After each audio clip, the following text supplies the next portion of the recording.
In the context of the AES, Your Excellency, do you think that it was the most singular failure of Nigeria's leadership, which we could all benefit, and was transition a major factor in that challenging period for Nigeria?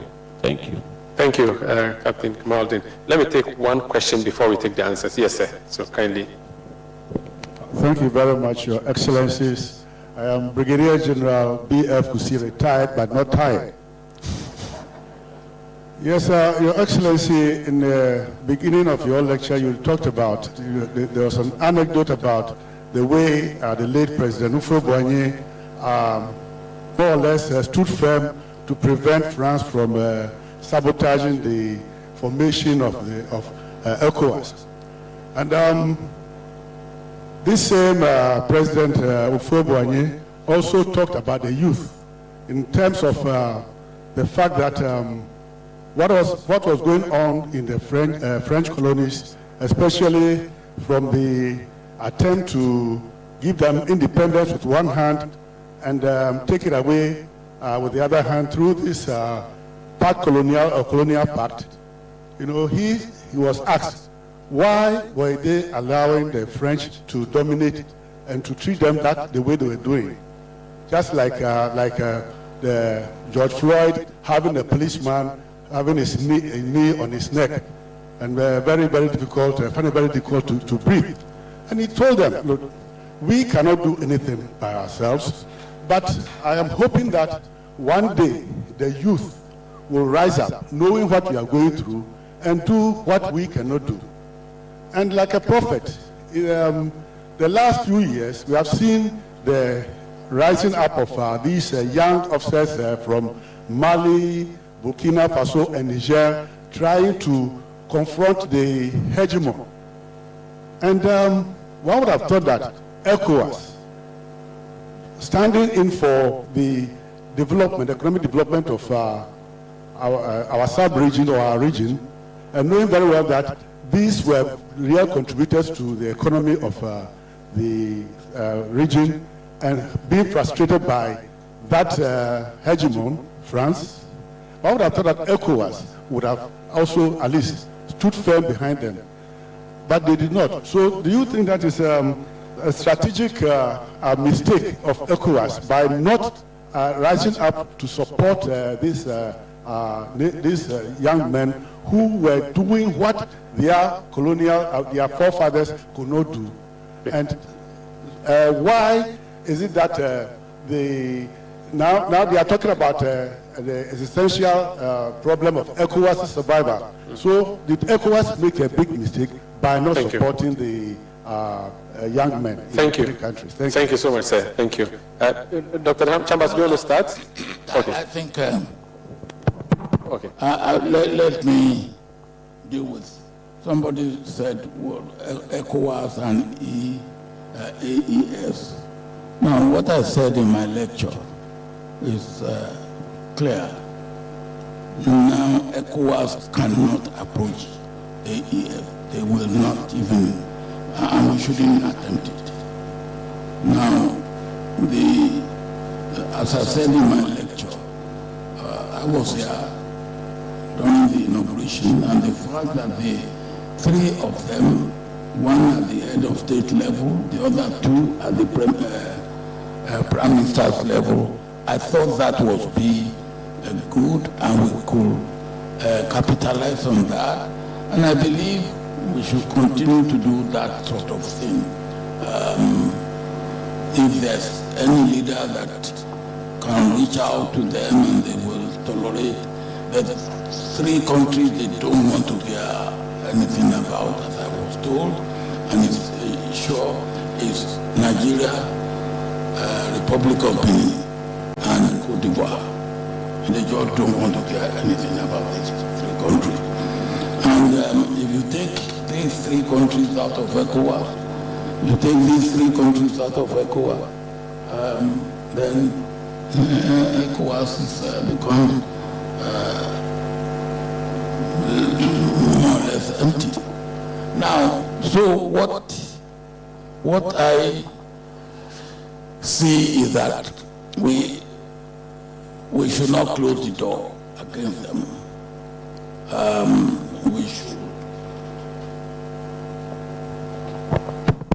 We should not close the door against them. We should understand them, but the reasons they gave, now you won't blame them really much. They wanted fuel, they didn't get fuel. They had the issue of terrorist attack. They didn't get support from ECOWAS, even though ECOWAS had used ECOMOG in the past. And I think the areas that they regard as area of commonality, security for them, movement, free movement for them. They know that they want peace, and I won't go too much about propaganda. I believe a lot of propaganda is coming from that area. I believe that. And as you know, propaganda is half lie, half truth. We have a saying in my part of the world that if you are propaganda and you tell the world when you plant 100 heaps of yam and you tell the world it's 200. Now what we say is that when you have harvested 100 heaps of yam, you will now have to harvest 100 heaps of lies. That's propaganda. Now, and I believe that, look, there's no one-day wonder in development. There's no. It takes time. So if anybody tells you, yeah, you will get it today, no. A minimum of one generation, a minimum, before you start getting a real good result. If we ask countries like Singapore, they will tell us this. Malaysia, they will tell us this.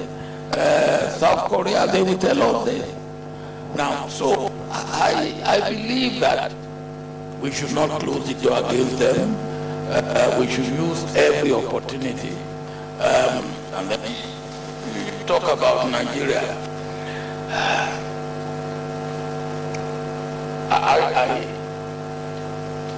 I said it.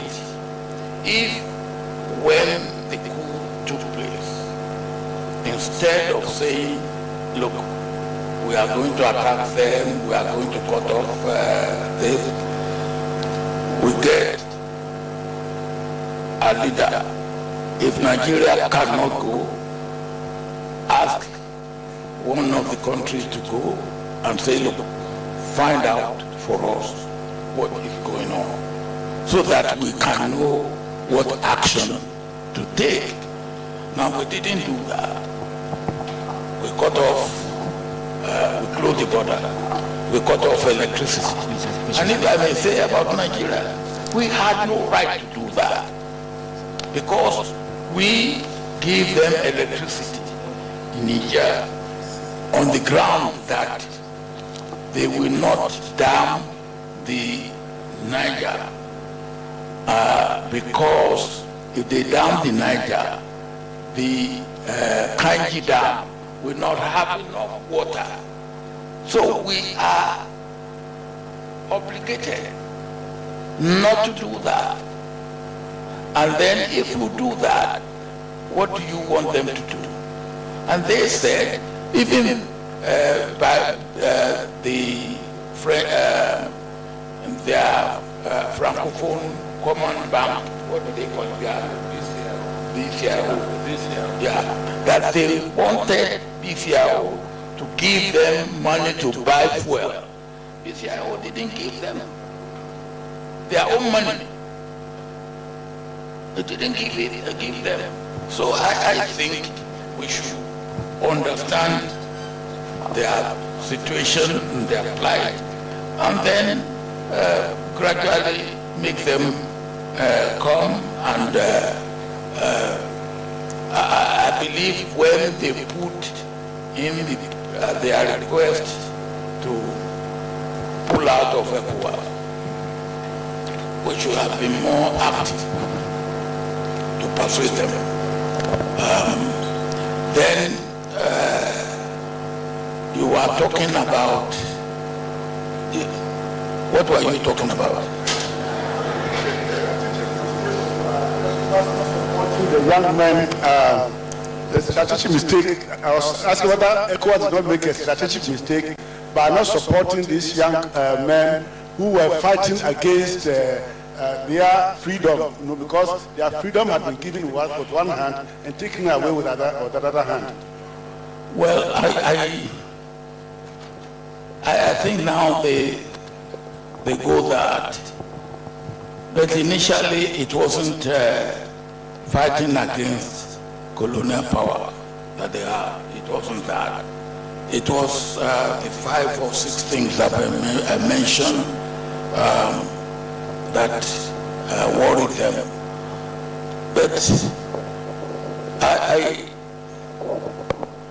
am not a fan of, I don't have any nostalgia about colonial. As I said, colonial came because they want to exploit us, they want to, so what am I to feel? But then they have tremendous powerful mischief, and don't underrate them. I was in London about 3 weeks ago. We were talking about DRC, and there was a man who has been, I think, you were in London with me? No. You were? We go to London together.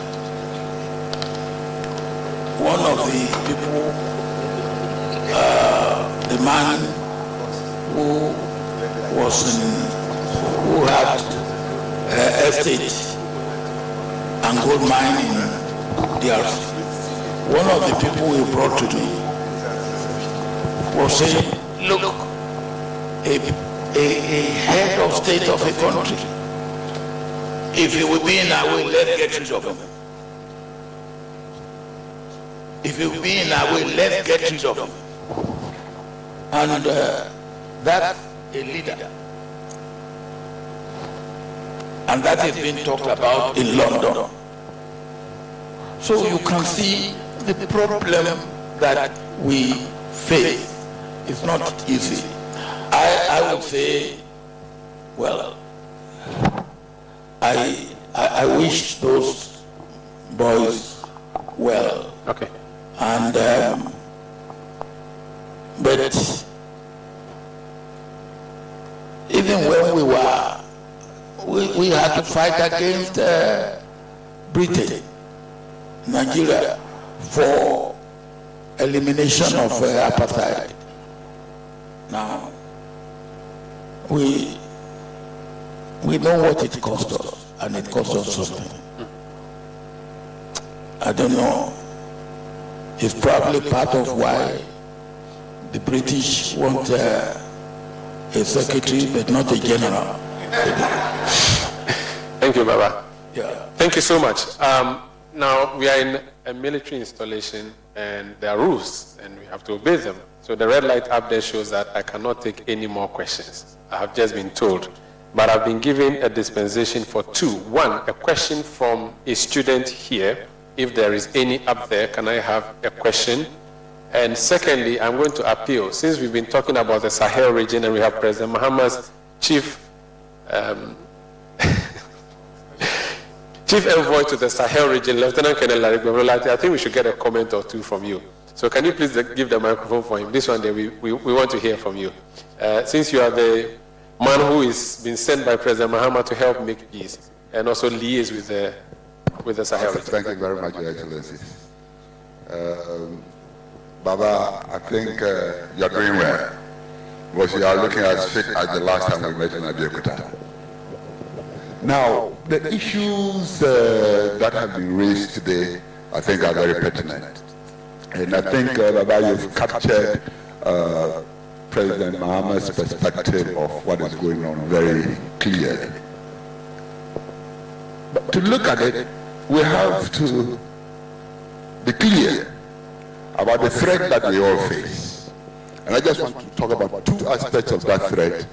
And I know that persons like you, given the areas into which you have your influence, might help us address that. One, this whole thing is about livelihoods. Now, people in Niger get their medicines from the Tema port here in Accra. They have to take them all the way through to Ouagadougou, from Ouagadougou to Kaya, from Kaya to Dori, from Dori to Terra, from Terra to Goteye, and then into Niamey. Now, they can't use those roads. People get shot at, vehicles get burnt, and every day we are having casualties. So you can see that life cannot even go on.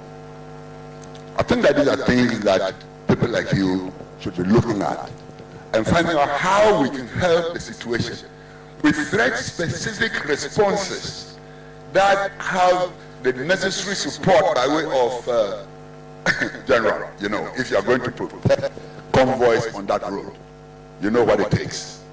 Burkina Faso doesn't have that money. Accra Initiative doesn't have that money. I think persons like you talking would help. The second thing I want to raise. Well, tell me what you have. Well, I'm saying that. We have this type of thing.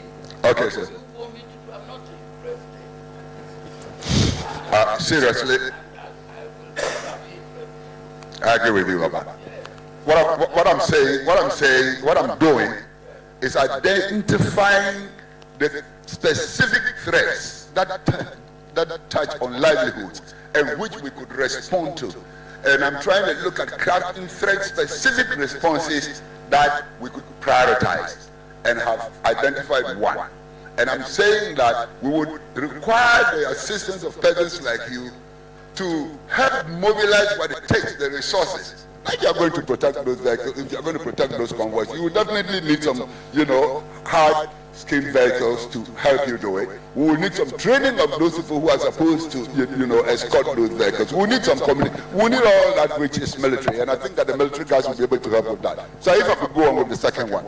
The second one is that if you look at Benin, Burkina Faso, and Niger, there is this huge UNESCO site, the W, Ali, and Panjeri parks, among just transborder these countries. And a lot of terrorist activity emanates from that place. A lot of people know it. We don't seem to be doing anything about it. Perhaps in the name of sovereignty or whatever. We seem to be doing nothing. And then activity is emanating from there, and the countries are suffering. The people are dying. The number of casualties we are getting from the Sahel is not a joke to talk about. And if we don't take time, we have to remember that those gentlemen in the Sahel today in government, what reasons did they give for taking power? They said the previous guys were not doing enough about terrorism. And if we continue with the number of casualties that we are having today, I would tell you that we are just going to have a snowballing of young men coming up and taking over government and giving the same reason that the previous ones did not do well. Thank you very much, sir. Thank you so much. So that's President Mahama's Chief Liaison Officer to the Sahel region, Lieutenant Colonel Larry Beblolati. Let me get one more question from a student. Do I have a question from any of the students here, please? If your hand is up and you're a student, please grab the nearest microphone and... Yes. Okay, there's a lady here. I didn't hear from a lady. I think it's fair that I hear from. You've grabbed the mic already, so go ahead. We are in an era where women can do better than what men do. So, please introduce yourself. Your Excellency, my name is Sapon. Has a mic. Excellency was challenges. He mentioned east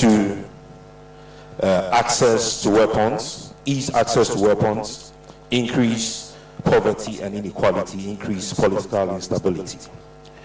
And then what I am thinking is that the bedrock of all of these challenges is increased poverty and inequality. And if you have tried to tackle with the issues of terrorism, then you will be discussing inequalities that people feel among themselves. And then you'll be talking about poverty.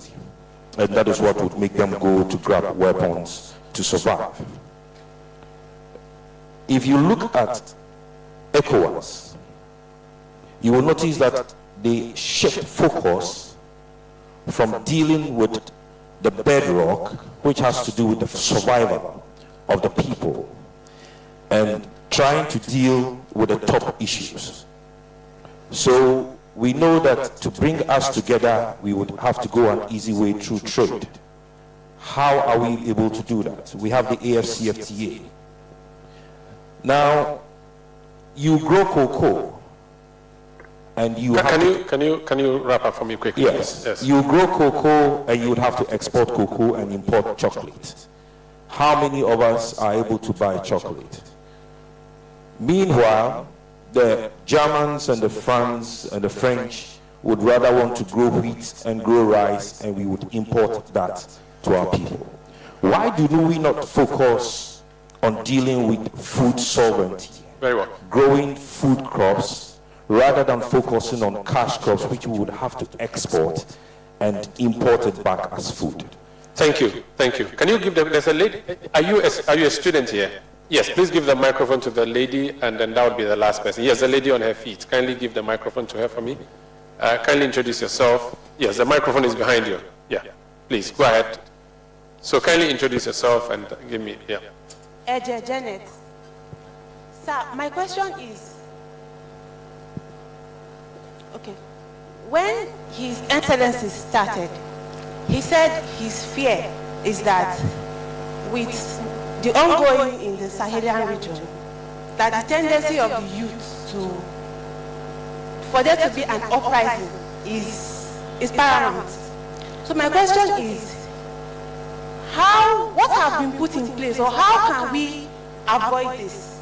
Because I came across a platform on social media where some youths were gathered and they were talking about the achievements of the Sahelian region, mostly the Burkina Faso achievements, how development have thrived there and how things have improved for them, and comparing it to the rest of West Africa, and even going as far as saying that they don't see any reason why there should be a relationship with the rest of West Africa with what is going on. They don't know the policies of our government. I'm talking about the youths now. They are not well educated with what is really happening in the government. Rather, they are seeing and passing around propagandas and what is being discussed, what is being pushed to the media. So how do we prevent this? Because we the youth are listening, and there's a tendency that those things that are doing there are attractive to us. Excite you. Okay. There could be an uprising that we need a change like that as well. So how do we prevent this?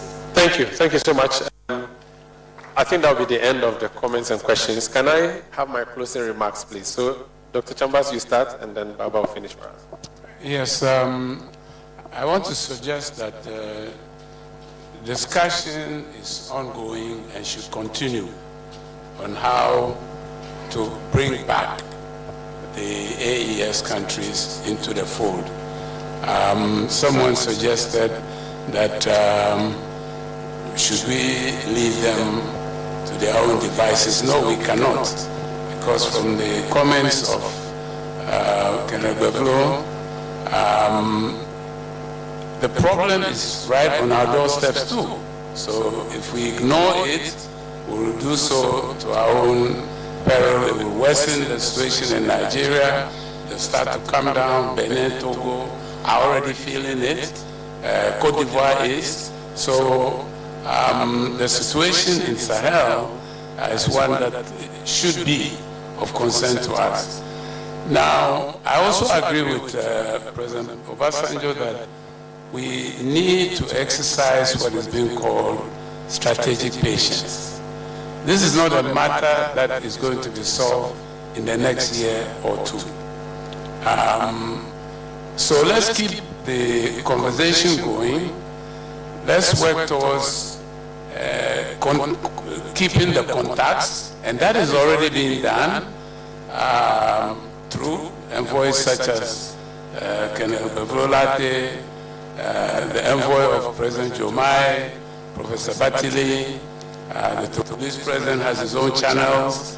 Of course, I assume the new ECOWAS chair will use his background as a former military and a younger, one of our younger heads of state in the region, to build relationships. The other point we need to emphasize is that the AES, the existence of it should not be seen as contradictory to being within the ECOWAS, because we have several other such subsets of countries within the sub-region, and we have existed, coexisted quite well.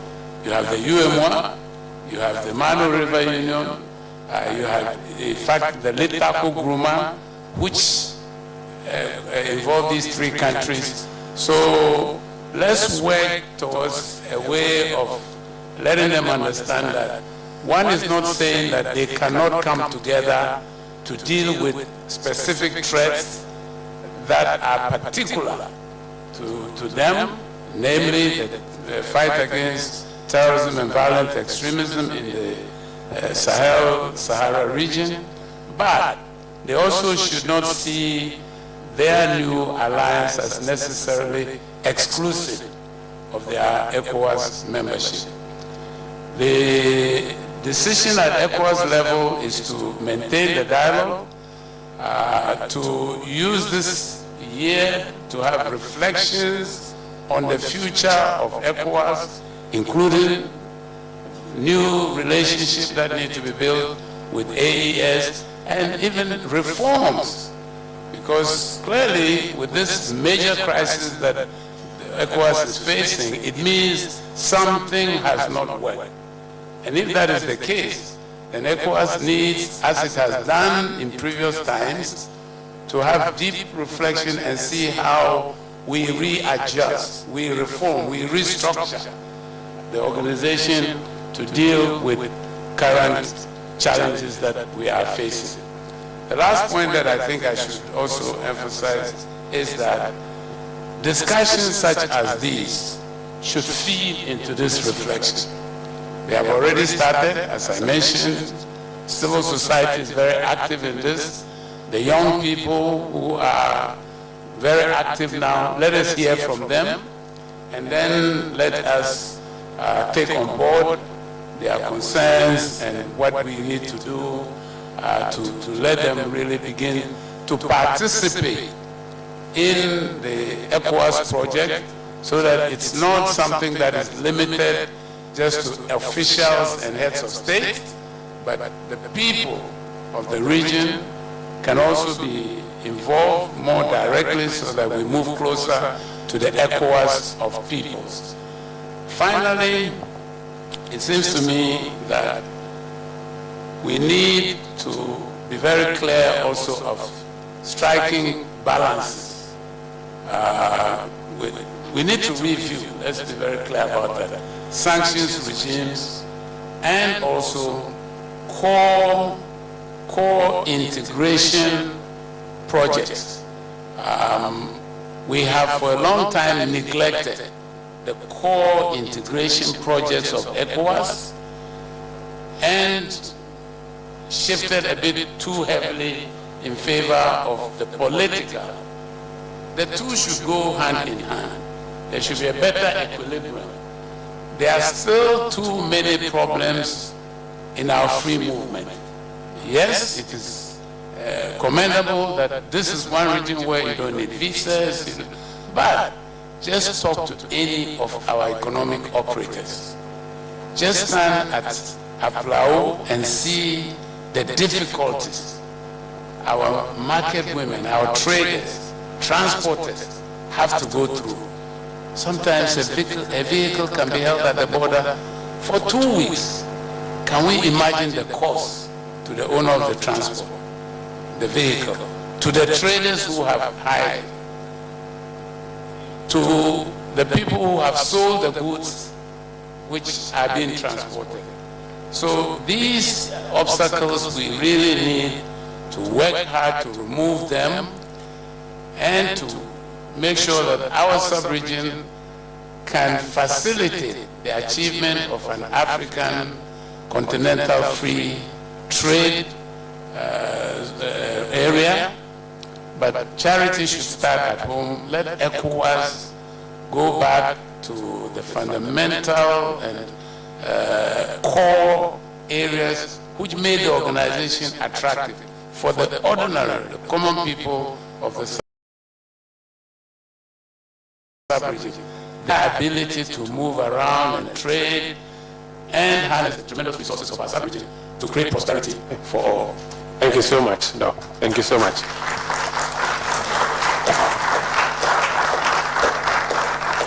I think it has been an exciting evening. Before we go, there's some special announcement to be made by Colonel Fifi Degbe. So I invite Colonel Fifi Degbe to make a quick and special announcement in relation to our guest tonight. Do I have Colonel Fifi Degbe?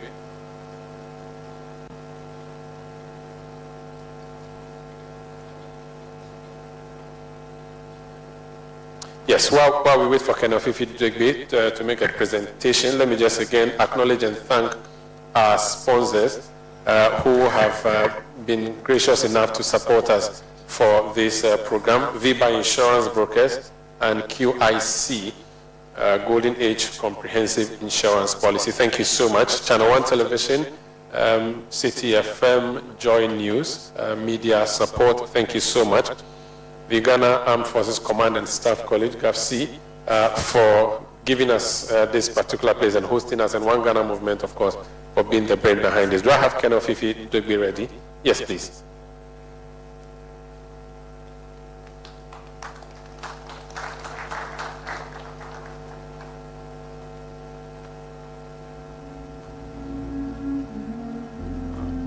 Thank you very much, Umaru. Mr. Chairman, Your Excellencies, standing on the established protocol, we have gotten to almost the final part of the program, and at this point, I will respectfully invite the Acting Commandant, in the person of Brigadier General Jackson Wonje, to recognize the key personalities who have contributed significantly to today's program. Sir.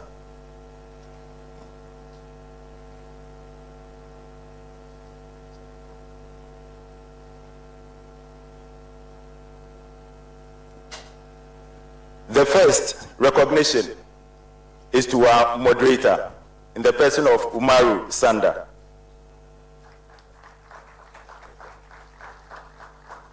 Please come. He is being presented with a GAFC plaque in recognition of his dedication and excellent moderation this evening.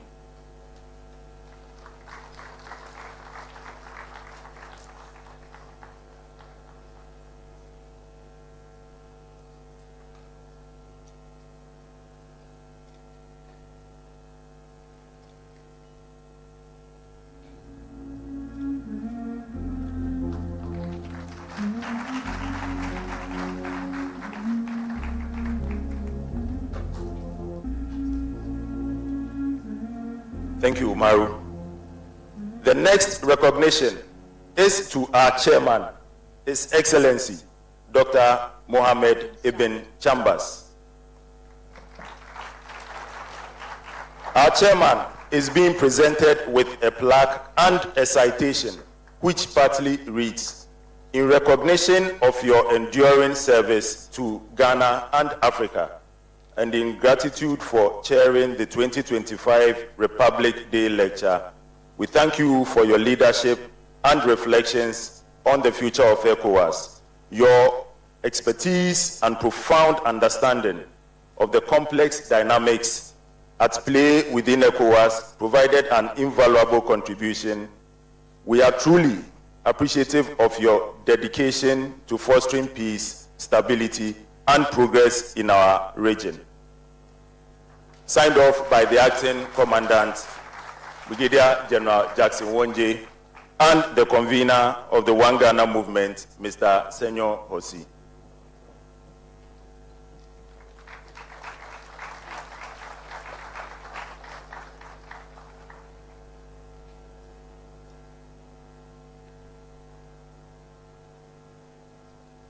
The last recognition is to our keynote speaker, His Excellency, Chief Olusegun Obasanjo.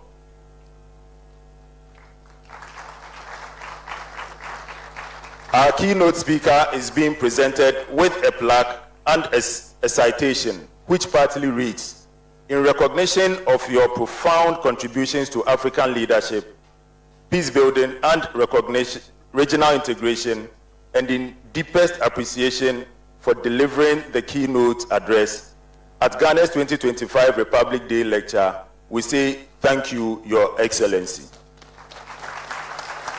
Signed off by the Acting Commandant, Brigadier General Jackson Wonje, and the convener of the One Ghana movement, Senyo Hosi.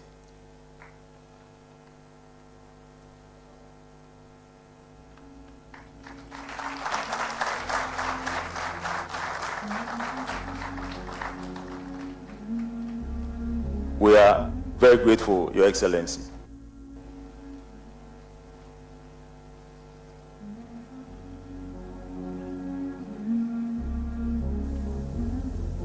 Thank you so much, Colonel Fifi Digby. I have effectively become an Armed Forces MC now. I'll add it to my title. Thank you so much.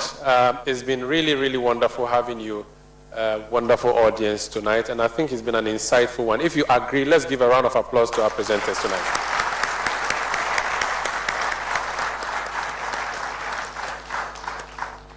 Before we close, we need to respect the nation Ghana. Tomorrow we are celebrating. There's a holiday. We are going to party throughout the weekend, our Republic Day. So in honor of that, we are going to rise up for the national anthem before we close. So if we could just be on our feet for the national song. The national song. Yes, please. Technical team, you are ready.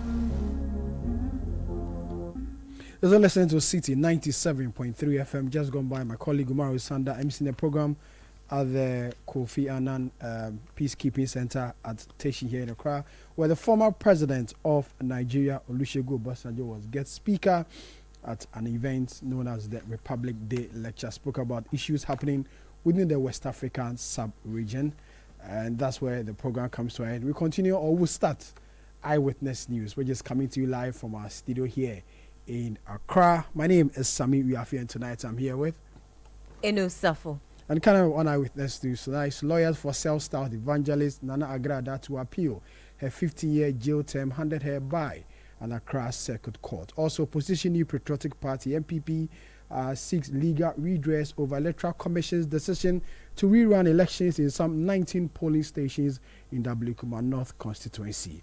And later, management of the University of Professional Studies to review dress code enforcement protocols after pushback from students. Eyewitness News is live on our fleet across the country. Later on, we'll bring you business. Enu has our first story. The Circuit Court in Accra has sentenced former Chief Priestess Patricia Siedua Esiama, popularly known as Nana Agradaa, to 15 years in prison. Nana Agradaa was found guilty and convicted by the court for charlatanic advertisement and defrauding by false pretense. In line with sentencing procedures, Nana Agradaa was taken to the hospital for a pregnancy test before the decision of the court. The charges stem from a televised advert in 2022 in which she claimed to possess powers to double money, leading several people to part with significant sums. Her lawyer, Richard Asari Bafo, spoke to the media. We'll bring it outside in a short while, but my colleague Hansen Ajima was in court today He'll bring us an update before we speak to Richard Asaribafo, who is lawyer for Patricia Esiedu Esiama, also known as Nana Agradaa. Hansen, you were in court. What were the charges and what about this whole sentence? So in 2022, there was a televised advert where Nana Agradaa, evangelist Patricia Esiedu, had indicated to the public that she could double money, and those who were interested should make their way to her church, where they were having an all-night service. And so some persons subscribed to that advertisement, went to the church, and what we were told was that some monies were given in furtherance of that promise to double their money. But complaints later came out that persons actually gave the money, but they did not get the returns as they expected. And so a complaint was lodged with the Ghana Police Service. She was arrested in 2022 and trial began in earnest. It's been 3 years. The state filed about 5 charges against her, but there was one on charlatanic advertisement and 4 defrauding by false pretenses, but she was found guilty on only 2 of the defrauding by false pretenses. And before sentencing, her lawyers had argued that she was a first-time offender, that she has 5 children. Her eldest, who is 24 years old, is currently reading law. The youngest was a 3-year-old child. And so if she was given a custodial sentence, it was going to affect the well-being of the children. There was also the argument that a number of the Christian community who worship with her depend on her, or she supports a number of them, and so the court should be minded of giving her a non-custodial sentence in the form of a fine. But prosecution in the case said she had already been convicted previously on similar offense, particularly on charlatanic advertisement, where she had been fined 10,000 Ghana cedis.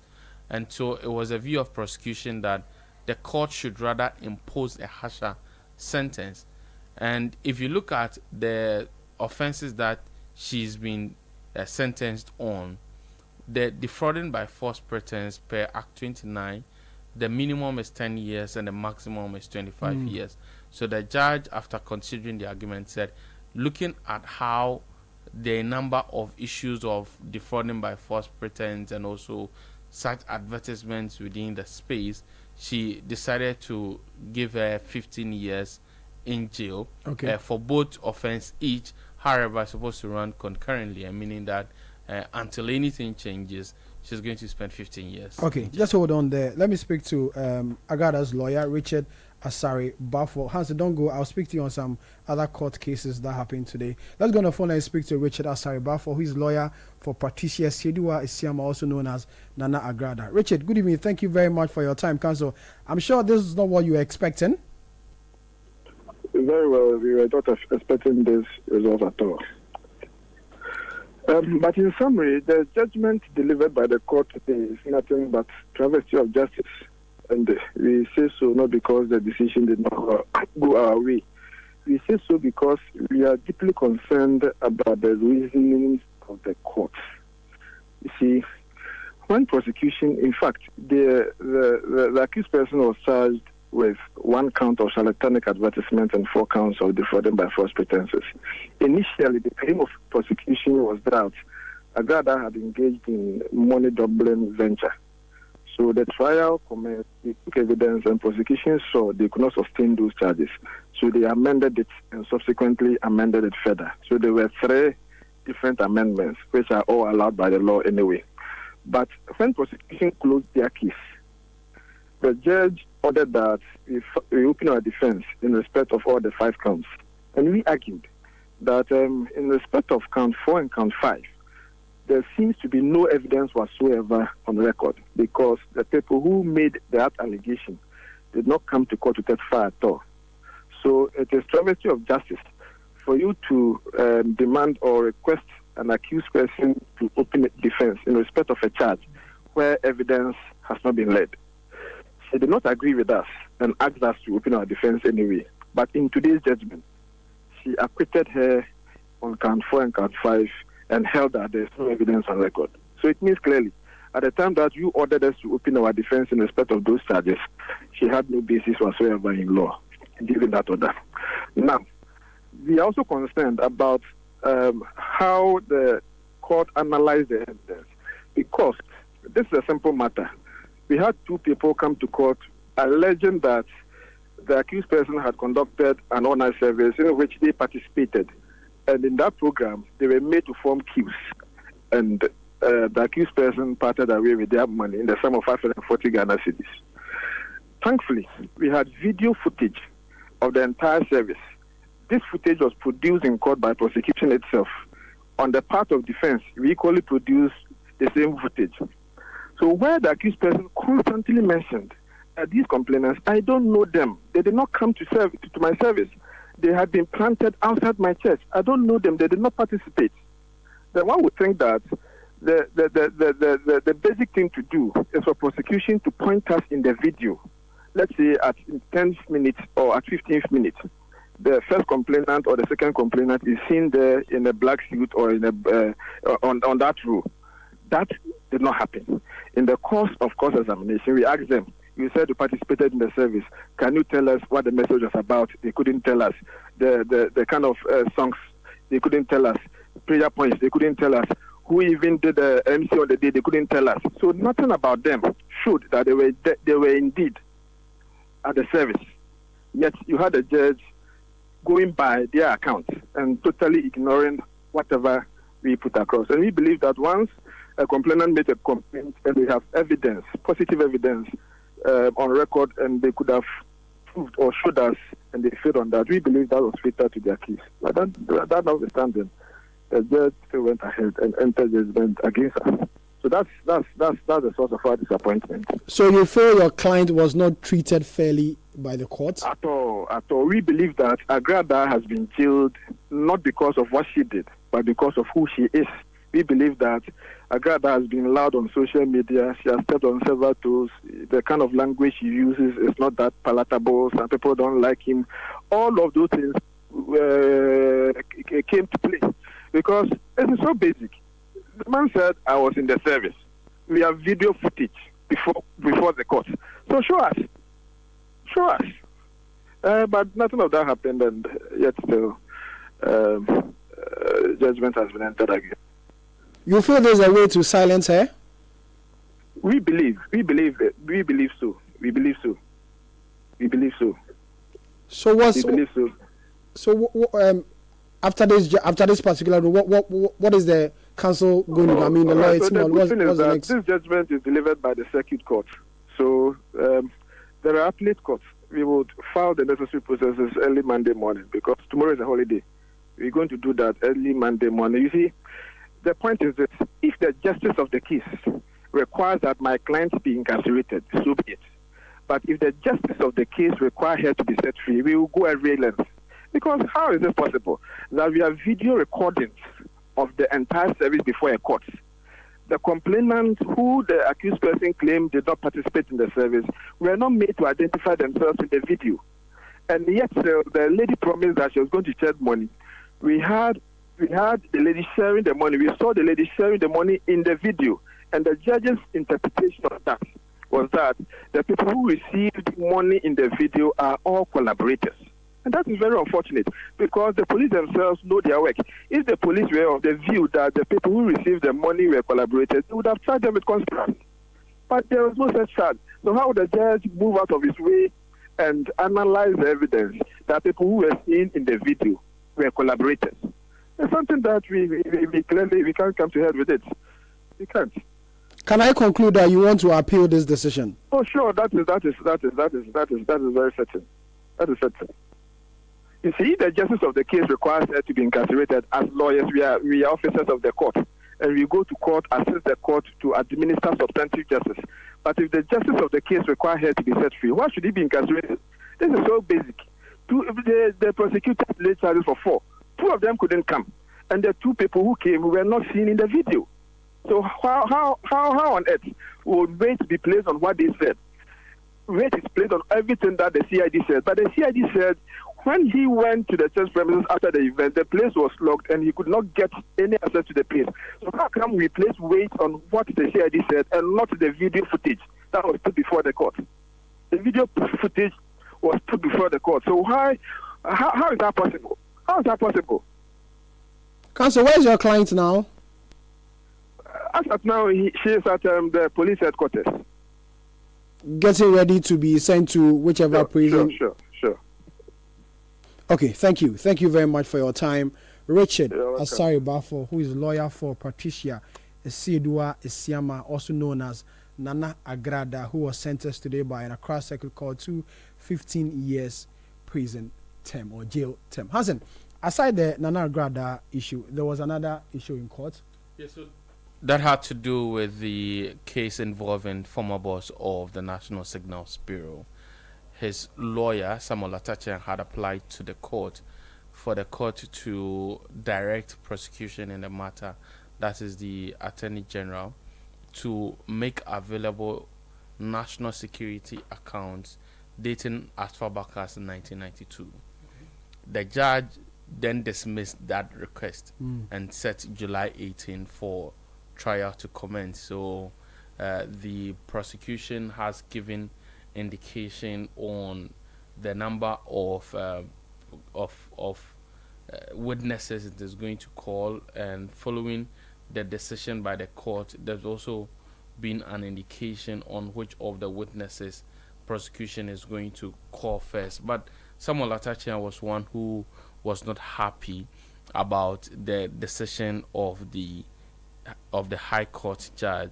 He believes that this is evidence gagging, and he thought that the documents that they are requesting from the judge or they are requesting from the prosecution will be instrumental in determining the innocence of their client, but the judge has declined to give the reason to decline their request. Another issue he's taken up is with the timing of giving the reason. According to him, the judge had earlier scheduled July 21 to deliver a reasoned ruling on the matter, but he says today's ruling was actually as a result of a request from the Attorney General, and he questioned the what he raised issues as to what he thought was the Attorney General influencing the judge in this particular case. The Deputy Attorney General, Dr. Justice Ramsai, after the judge dismissed the request, indicated that the first witness that will be called will be Richard Anani. The second will be Edith Pokua Edumwa. And so these are case management conference issues that came up in court. And so from July 18, it is expected that proceedings related to the former National Signals Bureau CEO, in the person of Kwabena Duboahen, his wife Angela Eje Boateng, an associate of them, Mildred Donko, and then a company owned by the two will start in earnest on July 18.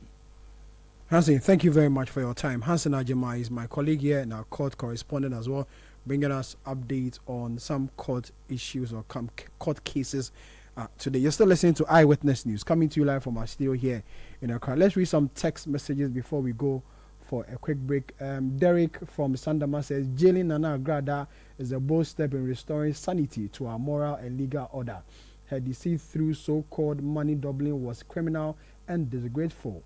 Fraudsters like her must be dealt with according to the law. Ghana is not a playground for spiritual scammers. This is Eyewitness News, coming to you live from our studio here in Accra. We'll go for a quick break. When we come back, we'll do business. Let your voice be heard on Eyewitness News on Facebook at facebook.com/Citi97.3, Twitter at twitter.com/Citi973, and Instagram at instagram.com/Citi973 with the hashtag Eyewitness News. Are you feeling tired after a hard day's work? Have you lost your appetite even for your favorite dish? Viral Blood Tonic is a nutritionally balanced, pleasant-tasting tonic fortified with iron and vitamins to boost your appetite and energy levels for high performance. Viral Blood Tonic, easy to take and good for the family. Viral from Danex Iting Starwin PLC. If symptoms persist after 48 hours, consult a physician. This advert is FDA approved. Charlie, where are you? Boss man, I'm at the bank. Really? But your car is in front of your house. Bro, my bank on my phone, Charlie. Oh, how? EcoBank, bro. With EcoBank mobile app, I can do everything, anywhere, anytime. Listen, I just checked my account balance, paid Ahmed's school fees, and sent money to my grandma at Walwale. Oh, wow. Wow. Masa, just download the EcoBank mobile app from the Google Play Store or the App Store, or dial *770# and be your own bank manager. Manager. Whether to pay bills or fees, to check account statements, send money across Ghana, abroad, and more, EcoBank mobile app has got it covered. EcoBank Mobile, making everyday people live everyday lives the EcoBank way. EcoBank, the Pan-African bank. Ladies and gentlemen, welcome to the game of choices. Listen with rapt attention. Round 1, question 1. Elevator or stairs? Stairs. Now the second question. Less than 4 hours or at least 6 hours of sleep at night? At least 6 hours of sleep. The last question. Yomi yogurt or... Yomi yogurt, of course. Oh, I'm not done. No need. That's my choice. Yomi yogurt. Life is full of choices. Always remember that the choices we make today shape our tomorrow. Whether it's a morning start, a midday snack, or a dessert, our delicious Yomi yogurt is here to nourish you. Yummy, a nourishing choice. This advert is FDA approved.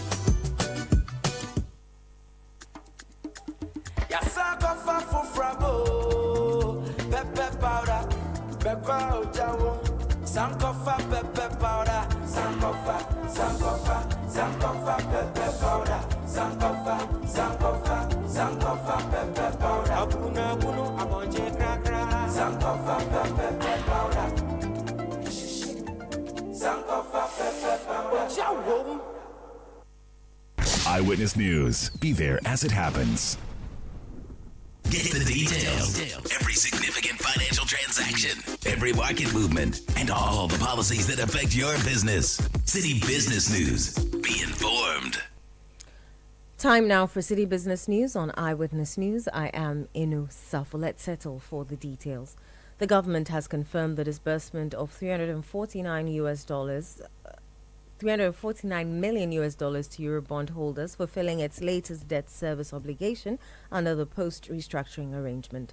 The payment made through the Bank of Ghana on Wednesday, July 3, brings the country's total Eurobond debt servicing since October 2024 to $1.17 billion. Here is more.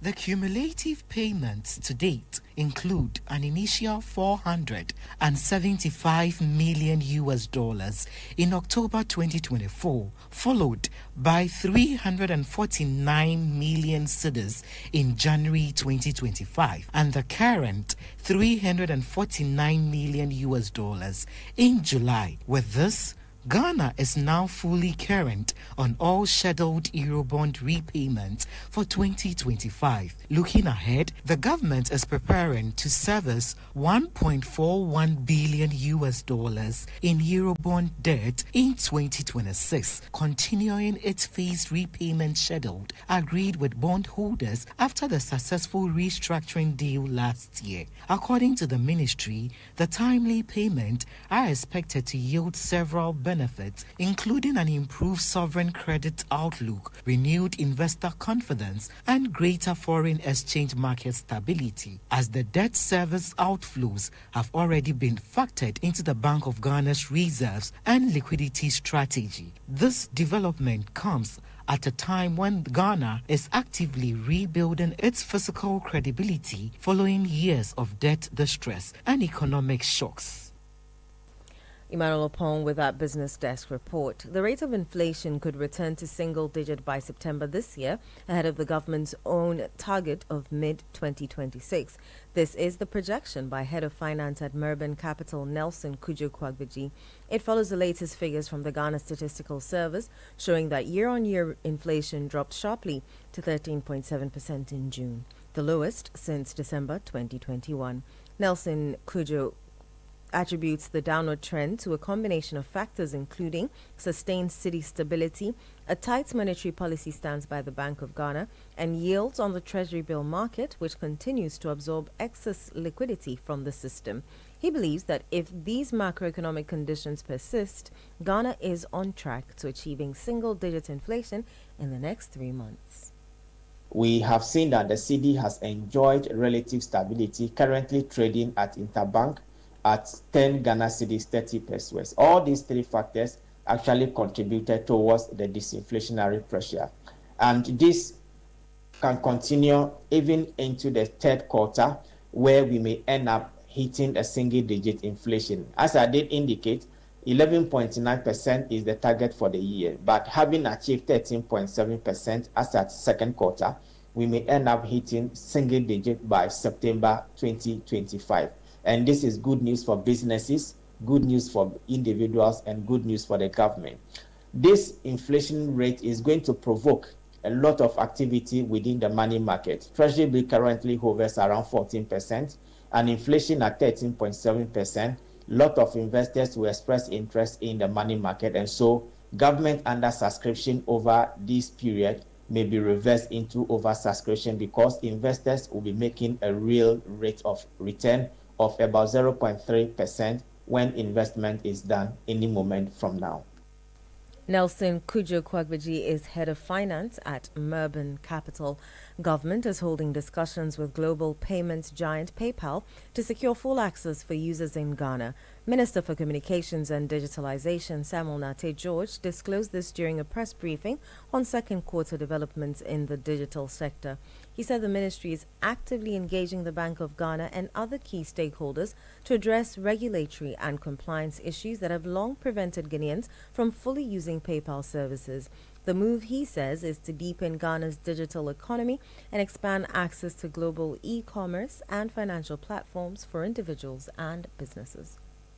Formally reopened engagements with PayPal to ensure full access to its service for Ghanaian users. As of June 2025, PayPal's regional government relations team has issued Ghana a compliance roadmap outlining the technical, regulatory, and financial standards required for whitelist reinstatement. The ministry is working closely with the Bank of Ghana and other key stakeholders to fulfill these conditions and to ensure PayPal also meets the necessary requirements to operate in Ghana. In line with this, I was on a call with the governor of the Bank of Ghana yesterday, trying to streamline all the regulatory issues, and I'm sure that in the next couple of weeks, before I do my next quarterly briefing, I should have good news on PayPal integration in Ghana.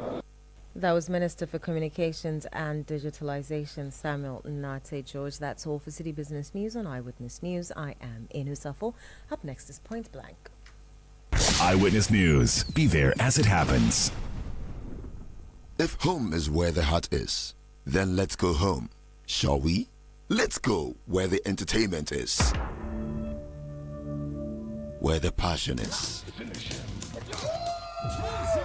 where the laughter is, and sometimes even the tears too.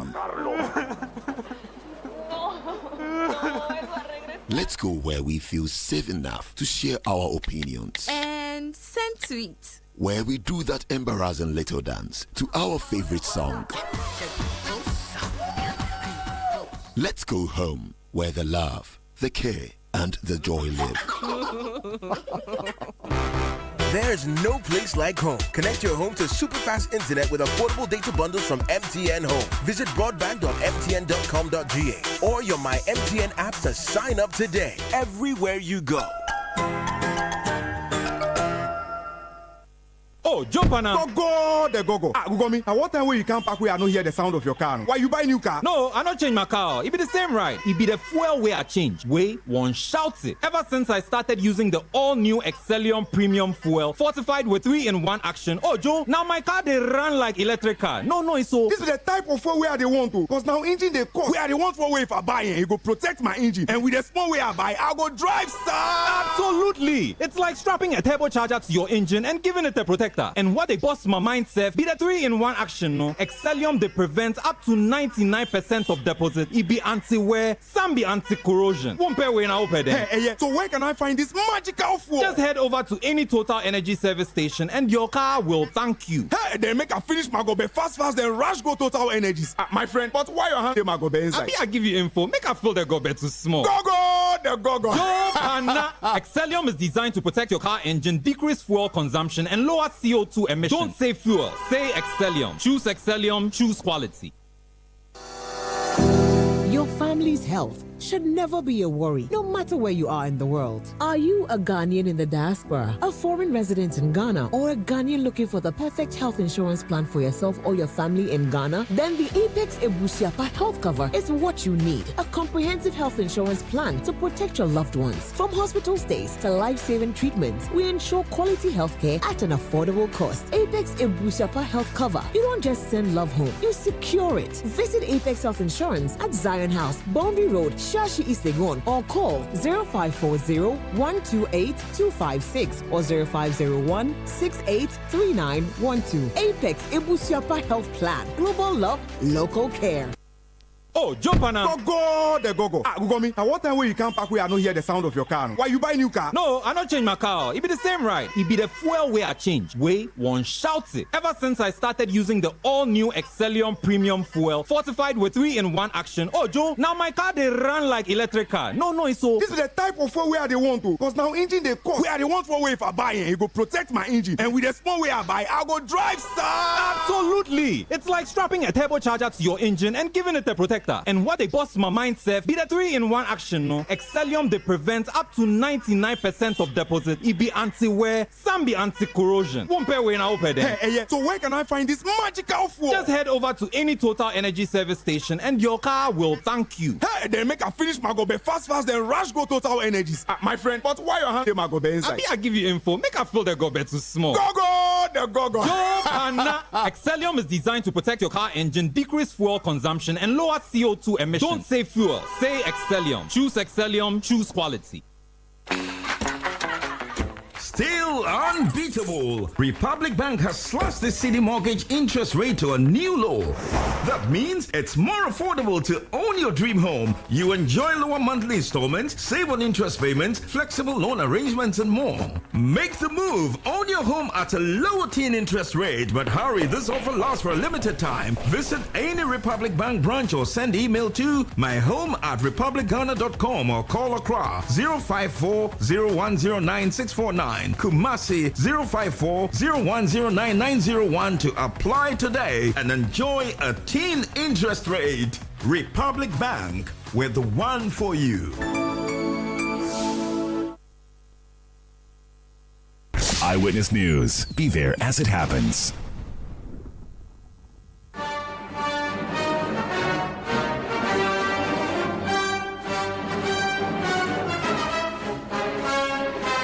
Welcome back. You're still listening to Citi 97.3, and this is Eyewitness News, and the segment is Point Blank.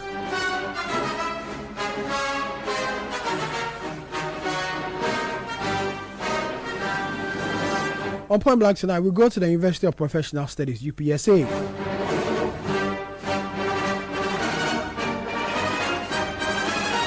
They've been in the news. If you listened to the news yesterday, realize that the school is implementing a new dress code to ensure that students dress well. But this has received some pushback from students who disagree with this whole introduction of new dress code or whatever they want to describe it.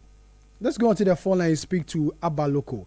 She is head of public relations at the University of Professional Studies here in Accra, also known as the UPSA, to speak to us about why the school is introducing, or the school has introduced, a dress code and the pushbacks that have come in as a result of the implementation of this whole code.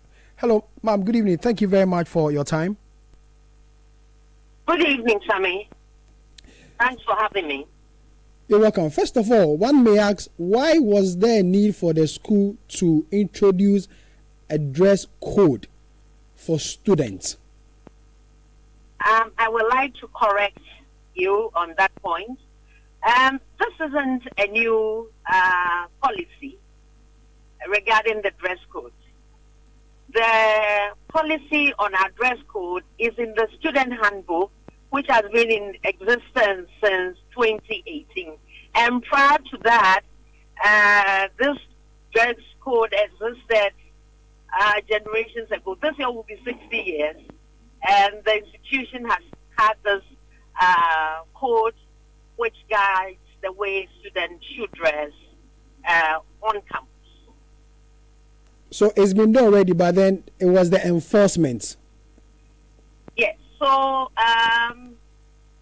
in the last couple of weeks, the university noticed that there has been electoral acts in the compliance with our dress code.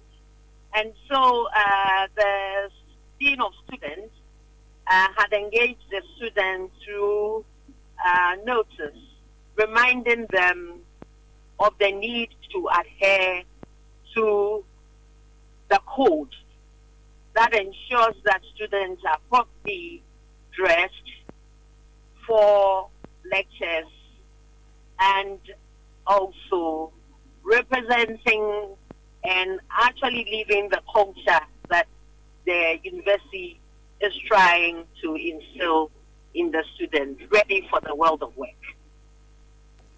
The allegation or the misgiving has been the implementation or the enforcement of this new code, because yesterday, for instance, we saw videos, viral videos of how these members of the task force that you have set to ensure that there's compliance were handling this whole exercise. I'm sure it has come to your attention, and what do you make of these complaints about it? Yes, I would admit that as seen in the viral video, yesterday steps were taken, and university condemns the way a member of staff, part of the compliance team, went about as seen in the video. And so he himself indeed concedes that I think he was over exuberant, in trying to enforce compliance. So he's actually apologized to the said students seen in the video verbally, and he's also written formally to apologize to the young lady. The university also has taken steps and has apologized to the lady, engaged her, and presently providing her with counseling support. I know this is a new student, a level 100 students, and we suspect as a university may be going through some trauma. So we are making counseling support available to her to support her. What else has been done is that the university will continue to ensure and enforce compliance with the dress code. However, this will be done in a dignified and respectful way that it should have been done. So, encouraging the team, and we are giving them training, supporting them on how they should go about it, so that we are living the values of the university, which is respect, of integrity, and of service. I have in front of me a statement you issued this afternoon, and it says management is reviewing the dress code enforcement. If you say you are reviewing, what exactly do you mean? This document has been in existence, this present one, since 2018. I do not think that we are going to veer off totally from what exists. But as somebody told me today, times have changed. And so we hear you. We would, the document, a living document, will go through a review process. That process has started, but as that is done, we will take what is there and replace it with engagement with the students, student leaders, and all stakeholders too. We have a student dress code. Actually, is the total student handbook that would undergo the review. so the compliance for sticking to our dress code, the one that says on Mondays students should dress professionally in a suit, in a tie, belted with a shoes, that will not change.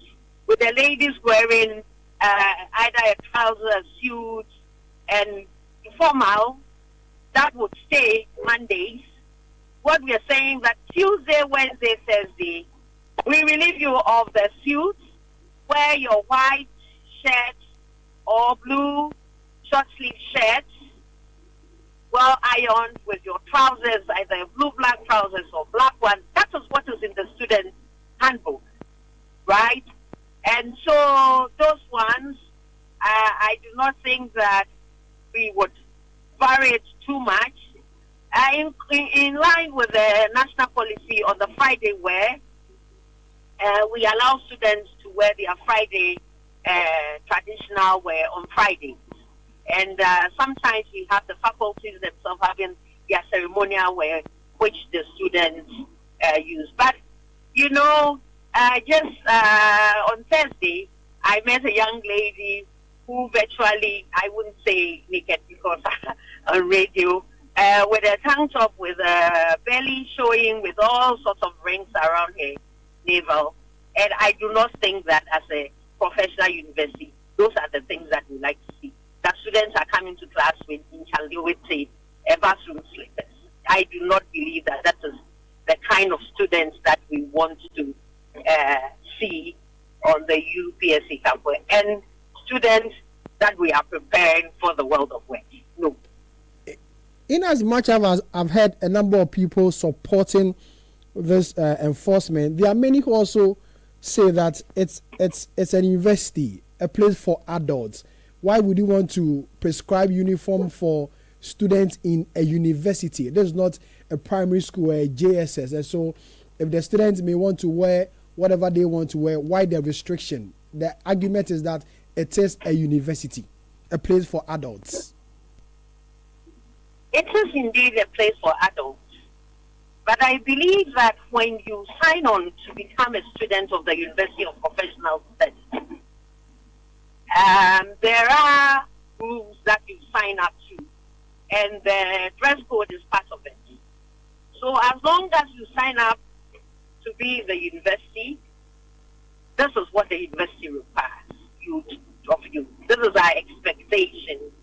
I believe that those who go to the law school, these are adults, these are professionals who work, but they have a prescribed attire that is required of them to wear.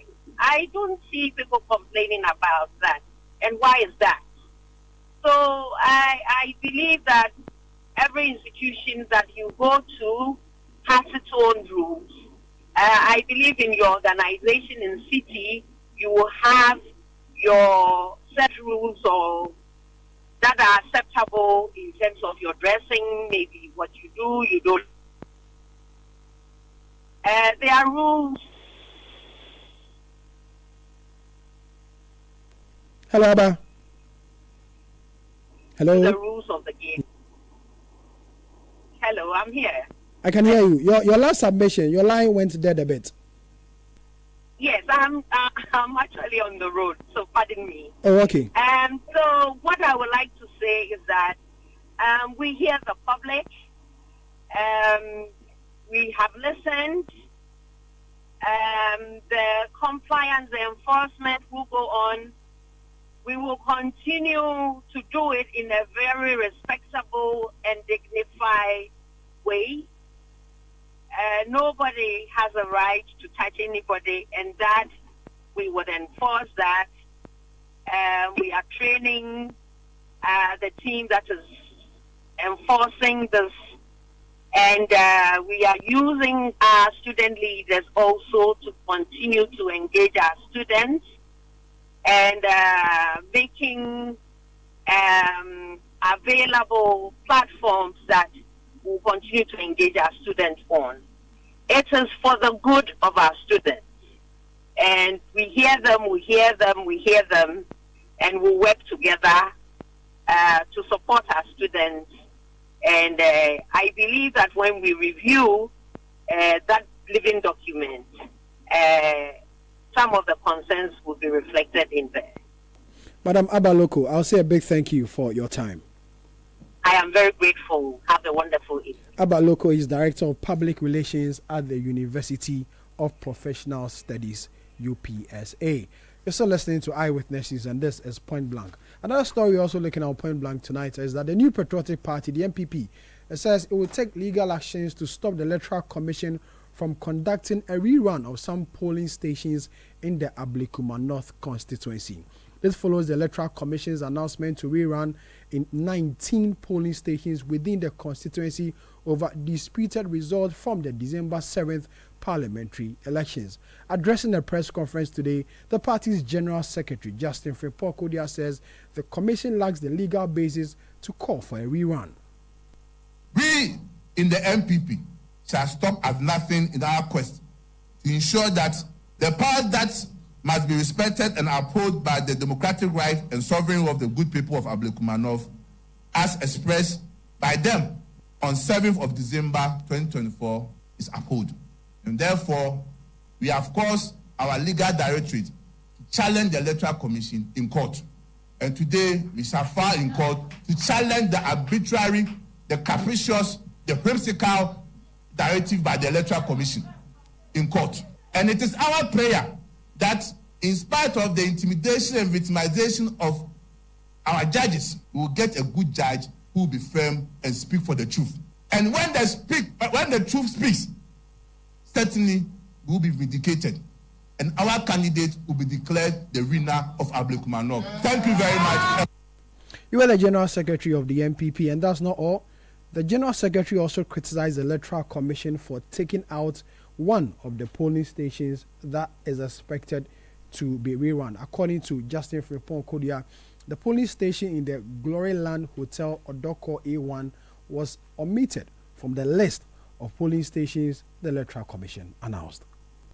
If there are 3 outstanding coalitions that are yet to be done, only 2 are found in the 19 polling station that the Electoral Commission has presented to us, leaving Gloryland Hotel Odoko 1A. So what we want to ask the Electoral Commission is that when was the collation for Gloryland Hotel Odoko done? That's the question to Madam J. Mensah and the commissioners. That we want to find out from you, where is Gloryland Hotel Odoko 1A with the polling station code C1612058? Because NDC, MPP, we all know, even the Electoral Commission, your presiding officers, your returning officers, they know that we have not collated the results in that polling station. So how come it is not part of the 19 polling stations? That's why I said, if you want to lie, you'll be exposed. That's the General Secretary of the NPP, Justin Frimpong-Kodia.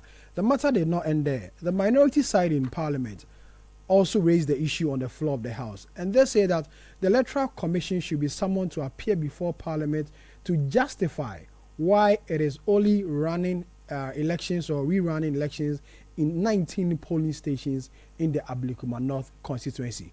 Minority Leader Alexander Penyo-Markin described the EC's move as unfair and unjust. We are being told today that there's going to be rerun of some constituencies. It is unfair, it is unjust. Is it the case, and I don't want to believe that that is the case, that the recent public comment by some senior politicians is what is compelling EC, perhaps to secure their job? They want to succumb to the whims and caprices of certain extremists or certain hardliners. It is not fair. Maybe today this thing it is helping some other people. Tomorrow it may be their turn. Mr. Speaker, with all of this said, I would humbly plead with my colleague opposite me to program the EC. You are the Minority Leader and Member of Parliament for Ifutu, Alexander Penyo-Markin, speaking on the floor of Parliament. He wants the minority or the House to summon the Electoral Commission to appear before the House to justify why the EC has taken a decision to rerun elections in 19 polling stations in the Ablekuma North constituency. As you are aware, 6 months after elections, the constituency is yet to have a member of parliament. The reason why the minority have raised issues, why the Electoral Commission announced that it's going to rerun elections in some 19 polling stations, which will bring a finality to the election of a parliamentary candidate or election of a member of parliament for the Ablekuma North constituency here in the Greater Accra region.